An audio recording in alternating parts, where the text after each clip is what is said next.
Hello Upper Fifth and anyone else, and welcome to my kitchen again for the final instalment of Cooking with Mr. Reynolds. Today we're going to be making fruit scones for afternoon tea. How exciting! So no hob cooking going on today, it all happens in the oven, and it's all down to your manual dexterity and how well you can mix the mixture. So shall I talk you through the ingredients first, and then I'll take you through the things that you need. This is a very quick and simple recipe for fruit scones, and should be 10 minutes in preparation when you've got your ingredients all weighed out. So how exciting. You will need 350 grams of self-raising flour, and in the same bowl, when you get everything weighed out, you will need a teaspoon of baking powder and a quarter of a teaspoon of salt, so just a pinch. And that all goes in there. You need 85 grams of unsalted butter, which is hopefully soft and in little pieces like that. You need, here's the memory kicking in, you need 3 tablespoons of caster sugar, 100 grams of sultanas or raisins. I've used raisins, but it's because that's all we've got. I think sultanas are marginally better because they're bigger and a bit juicier, but it's up to you. You need 175 millilitres of milk, and you need 1 egg that you're going to beat later on. Okay. Other than that, you need a cutter. My 3-year-old has specifically requested a heart-shaped scone, so we're using heart-shaped cutter. It's a bit small, actually, in that it's only really 2 centimetres high, and ideally you could do with one that's 4 centimetres high. So if you've got a 4 centimetre cutter, or 5, then that would be ideal. I'm going to make do with this and see what happens. To be honest with baking, I was always the kiss of death in the kitchen to the pastry section. So if these scones don't come out perfectly, then it won't be any surprise to me at all. But that's the beauty of scones, that you just make them with what you've got, and however they come out, they always taste great, even if they don't look perfect. So there we go. What else do you need? A big mixing bowl. You need some sort of a spatula like that, anything really that will go in your bowl to mix your mixture, but not a whisk because that does it too much. And if you've got one, these are great. Pastry brush for brushing the egg over the top of your scone before it goes in the oven. If you don't have one of those, as long as your hands are clean, you can use your fingers. And if you don't want to use those, I understand, then you can actually use a little spoon and just sort of dab it on and rub it around with the spoon. So that's all you should need. I forgot the lemon juice. That is used later on in your milk if you've got it, but again, it's an optional extra, that folks, and you don't need to have it. A final optional extra, if you really want to add a touch of refinement to your scones, would be a vanilla pod or some vanilla extract, and that would go in your milk. We don't have any, sadly, so I'm not using them, but it adds that kind of touch of roundness that you might like. Okay, so shall we get on? This is really straightforward, and one thing to recommend is that you try to keep your hands cool. Now, it's not easy in muggy weather like this, but it helps the mixture to become properly mixed and the butter to stop melting, which is what you don't really want. So try to keep your hands cool. So I just put mine under the cold tap for a few seconds. It doesn't need to be mad. Chefs in the kitchen go absolutely mad with keeping their hands cool. In the pastry section, they'll have a big bowl of iced water there all the time. They'll be constantly dipping their hands in the iced water. But we're going to manage with this. Right, now I'm just going to check that you can all see what's happening. Much better angle tonight. So your self-raising flour, along with your baking powder and your tiny touch of salt, goes straight into the bowl, just like that. And then you add your butter. Okay, so it starts off a little bit like a crumble topping, that kind of thing.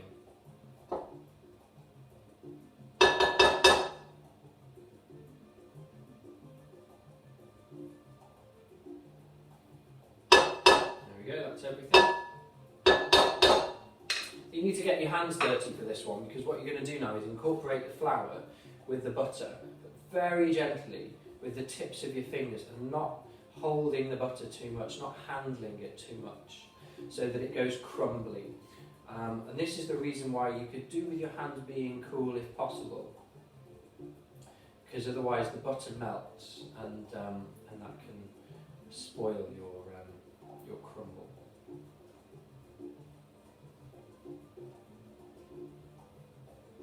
So the tips of the fingers.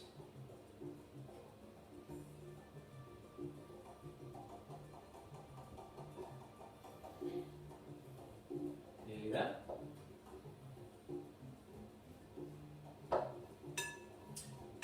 Okay, I'm there. You don't want to overdo it. It needs to be sort of light.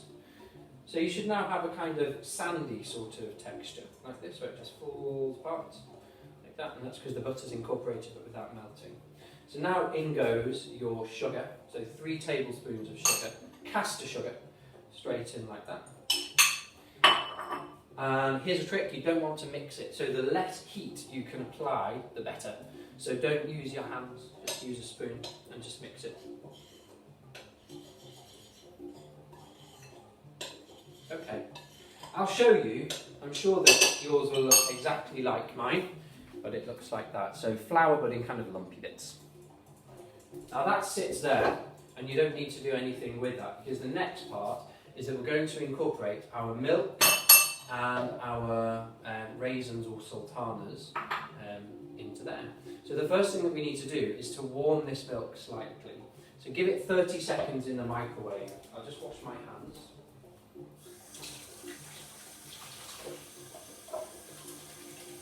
Happy birthday to me, happy birthday to me. I'm a bit better for singing happy birthday.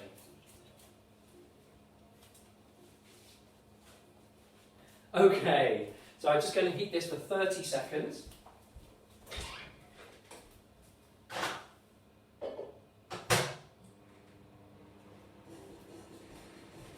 And while it's heating, I'll show you what to do with the mix. Get your spoon and make what's called a well in the middle.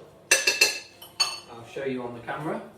So you've got your flour around the outside, and in the middle you've got a hole. Okay? And what you're going to do is, all in one go, pour your milk into there, and then very quickly with your spatula, or whatever you've got, mix it all in. It will it will be a little bit stressful. At first it's quite lumpy, it can be quite loose, it can be quite liquidy, and it might seem as though it's not coming together, but work it quickly with the spatula and it will come together into a kind of sticky dough. And a sticky dough is what you want.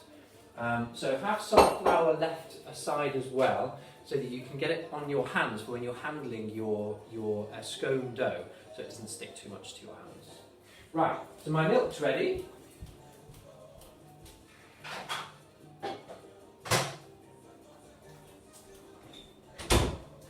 It's had 30 seconds, it's just a bit warm, and now if you have it, then you can add your lemon juice. Warning, don't have your milk too hot. It doesn't want to be scalding or boiling or steaming or anything, because if you do, as soon as you add your milk, as soon as you add your lemon juice, it will curdle the milk. So just warm milk, and then you want a couple of drops, no more, of lemon juice in there. Right, raisins around the outside. Here we go. And then in one fell swoop, your milk goes straight in. Here we go. Into the well in the middle. And then nice and quick, grab your mixer and start going.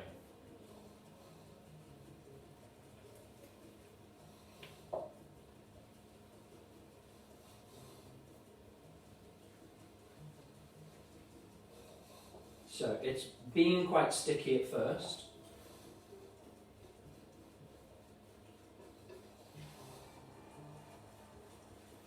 But now I'm mixing, all the flour is becoming incorporated, and it's becoming a stronger, sort of stouter, sticky dough, and that's exactly what we want. I'm nearly done. Again, I would recommend that you don't overmix. So when it's done, and let's not overdo it, okay? About 20 more seconds, I till everything's in there. And now it's actually less sticky now that the milk's fully incorporated. So I'm quite pleased with that. Shall I show you? It looks like this. So now we have a kind of warmish, fairly sticky dough. And that is our scone dough ready to go. So we're just going to leave that there. And we need to clear a space. If you've got a marble top, that's perfect. A wooden top is fantastic. But you need some room now because you're going to be throwing down some flour and getting flour on your hands to cut out the scones. And while you're there, it's worth having a couple of baking trays, anything really, that you can put your scones onto, ready to get them cooked. I think I might just need another one actually. Yeah, that will do. Now, those are non-stick, so they're absolutely fine. If you've only got one that's metal like this, and just throw some flour on the top, and that will stop your scones sticking to it. It's whatever you've got, really. Right, let's clear some room.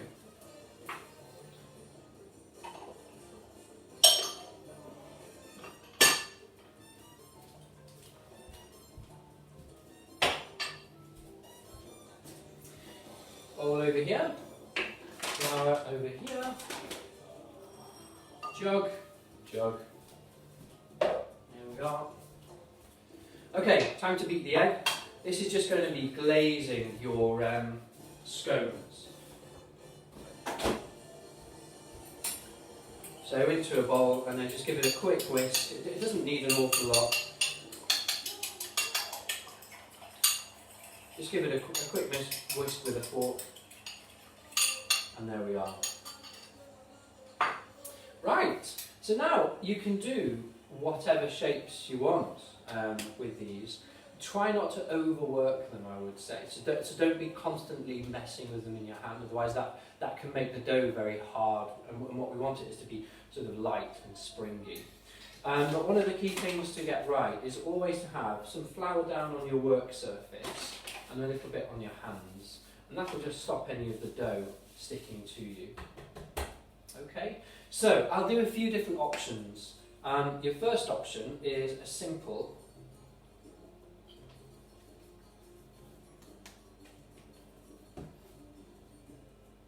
try and get it together, Mr. Reynolds.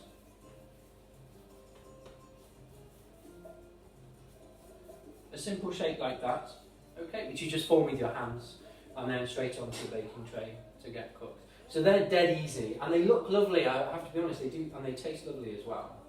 A second option is to get your pastry and get more of it, your dough, sorry, and flatten it out onto a surface about, say, 3-4 centimetres high, and then use your cutter. So this one will be for Hattie.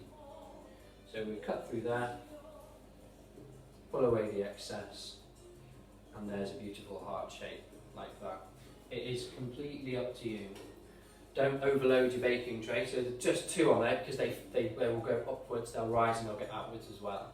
You don't want them colliding, so like that's absolutely fine. So there we go. I'm going to make a few more, but I'll turn off the YouTube now so that you can go and make your own. I'll show you them when they go into the oven. In fact, I'll show you the egg process now, I think, so that you can do yours. I'll show you them when they go into the oven, and then I'll show you them a final time when they come out, and we can all have afternoon tea. So here's my egg. You don't want an awful lot of this, but you just dip your brush into there, and then on top like that, and it will make it nice and golden and shiny when it comes out of the oven. Don't go mad, just enough to cover the top gently. Alright, now that is done. There's one final thing you can do if you really want to, if you're feeling like pushing the boat out, and that is to, here we go, grab your caster sugar and just sprinkle a tiny amount on the top. That'll give it a bit more crispiness when it comes out of the oven. So that's how they look before they go in. Either kind of rudimentary, but with a sort of rustic charm, or pretty and effete, like a heart. or you can use the crinkle cutter to make them the sort of classic shape if you want to. Just do whatever you want to do and knock yourselves out. Right, folks, I'm going to see you in about 5 more minutes when I finish doing my shapes to put them in the oven, and then I'll see you about 10 minutes after that when they're all ready. Okay, see you soon.